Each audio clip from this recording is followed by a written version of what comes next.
Pandian store சீரியலில் today எபிசோடில் நம்ம ராஜியோட அம்மா இருந்துட்டு நம்ம தங்கமயில்கிட்ட எப்படிமா இருக்க செக்கப்க்கெலாம் ஒழுங்காக போயிட்டுருக்கியா அப்படின்னு சொல்லிட்டுலாம் கேட்டுக்கிட்டு இருக்காங்க.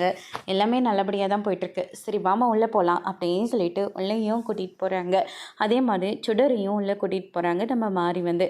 அதுக்கு அடுத்ததாக வந்து பார்த்திங்கன்னா இந்த பக்கம் நம்ம பாக்கியமோ அவங்களுடைய வீட்டுக்காரரும் சேர்ந்துக்கிட்டு சக்திவேல்கிட்ட ஏதோ கல்யாணத்துக்கு ஒரு 3000-4000 பேர் வருவாங்கன்னு பார்த்தா இங்கே பார்த்தா ஒரு 200-300 பேர் கூட இல்லை போல இருக்கே அப்படின்ற மாதிரிலாம் சொல்லிக்கிட்டு இருக்காங்க.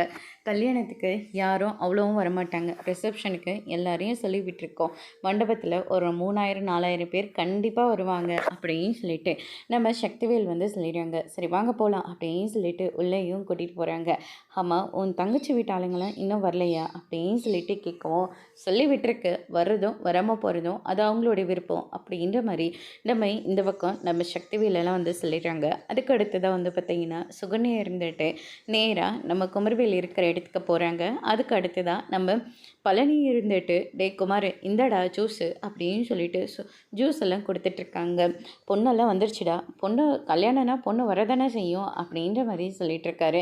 இல்லை பொண்ணை பார்த்து பேசணுமா சொல்லுடா, ஏற்பாடு பண்ணிடலாம், நீ எல்லாம் திருந்தவே மாட்டியா, கொஞ்சம் நேரம் அமைதியாக தான் இறேன் அப்படின்ற மாதிரி இந்த பக்கம் நம்ம பழனி இருந்துட்டு சுகன்யை பிடிச்சி பயங்கரமாக திட்டி விட்டுறாரு. அதுக்கு அடுத்து தான் வந்து பார்த்திங்கன்னா எல்லாருமே தங்கமயிலை பார்த்து தான் சுகன்யா இருந்துட்டு இப்படி இருக்குது தங்கமயில், வயிறெல்லாம் நல்லா தெரிய ஆரம்பிச்சிருச்சு இல்லை, ஆமாம் இனிமேல் நீ சரவணோட சேர்ந்து வாழ மாட்டேன்தான் எல்லாரும் முடிவு பண்ணி சுடருக்கும் குமாராக்கும் கல்யாணம் பண்ணுற ஏற்பாடெல்லாம் வந்துருச்சு. முறைகிறலாம் யாருமே இங்கே பார்க்கவே இல்லை, நீ தான் சரவணோட இனிமேல் சேர்ந்து வாழ போகிறது இல்லைல்ல, அதனால தான் அப்படின்ற மாதிரியெல்லாம் சொல்லிடுறாங்க. அதை பற்றி எதுக்காக நம்ம இப்போ பேசிக்கிட்டு, நீங்கள் எத்தனை மாதம் செக்கப்க்கெலாம் ஒழுங்காக போயிட்டுருக்கீங்களா அப்படின்னு சொல்லிட்டு அப்படியே பிளேட்டாக மாற்றி போட்டுடுறேங்க. தெரியுது தங்கமயில் பிளேட்டை மாத்துறேன்னு அப்படின்ற மாதிரி இந்த பக்கம் சுகன்யா வந்து சொல்லிட்டு இருக்காங்க. அதுக்கு அடுத்ததாக வந்து பார்த்திங்கன்னா இந்த பக்கம் நம்ம கோமதி, ராஜி, கதிர் இவங்க எல்லாருமே வந்துடுறாங்க. பரவாயில்லடா கதிர், நம்ம கரெக்டாக முகூர்த்த நேரத்துக்கு தான் வந்திருக்கோம், சரி தாலி கட்டிடுவாங்க, அதை முடிச்சோன்னே நம்ம கிளம்பிடலாம் அப்படின்னு சொல்லிட்டு கதிரெல்லாம் முடிவு பண்ணுறாங்க. அதுக்கு அடுத்ததான் இந்த பக்கம் வந்து பார்த்திங்கன்னா சக்திவேல் இருந்துட்டு அவங்களெல்லாம் பார்த்த உடனே என்ன நீங்கள் மட்டும் தான் வந்திருக்கீங்களா, குடும்பத்தோட வாங்கன்னு சொல்லி பத்திரிக்கை வச்சா நீங்கள் மட்டும் ஏதோ போனால் போட்டோன்ற மாதிரி வந்திருக்கீங்கள, வேறு ஏதாவது குடும்பத்தில் பொண்ணு எடுத்திருந்தா கூட நாங்கள் குடும்பத்தோடு வந்திருப்போம், ஆனால் இங்கெல்லாம் அப்படி வர முடியாது அப்படின்ற மாதிரி வந்து சொல்லிடுறாங்க.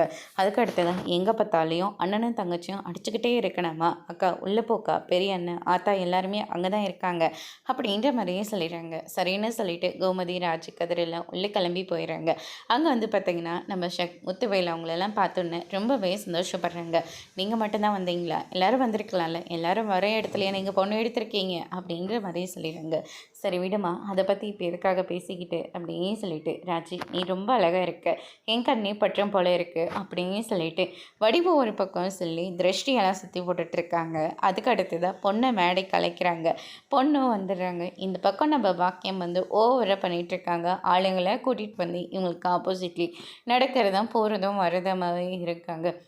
என் பொண்ணு பெரிய இடத்துல கட்டி கொடுக்க போகிறேன் அப்படின்ற மாதிரியெல்லாம் சொல்லிகிட்டு இருக்காங்க.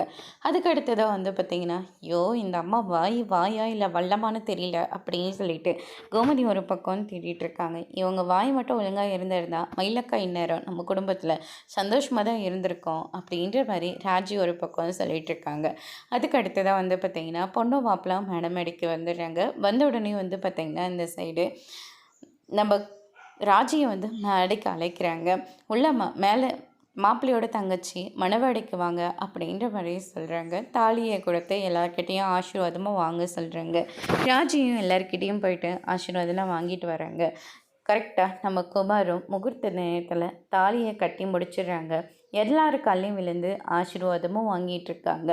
அதுக்கு அடுத்ததான் இந்த பக்கம் வந்து பார்த்திங்கன்னா நம்ம பாண்டியனும் கடைக்கு வந்துடுறாரு. செந்தில் அதுக்கு முன்னாடியே வந்து கொடுங்கண்ணே நானும் பார்த்துக்கிறேன் அப்படின்னு சொல்லிட்டு வர கஸ்டமர் எல்லாத்தையும் பார்த்துக்கிறாங்க. என்னென்ன இப்போ மாத்திரை போட்ட பின்னாடி ஓகேவா இருக்கியா, கோவம்லாம் வரல, அதெல்லாம் எதுவும் இல்லைடா, இப்போ கொஞ்சம் பரவாயில்ல, ஆனால் ரொம்ப டயர்டான மாதிரி இருக்குது, சரிண்ணே அப்படி தான் இருக்கணும் டாக்டர் சொல்லியிருக்காருல்ல, பேசாமல் நீ வீட்டுக்கு போய் ரெஸ்ட் எடுன்னு அப்படின்ற மாதிரியே சொல்லிடுறாங்க.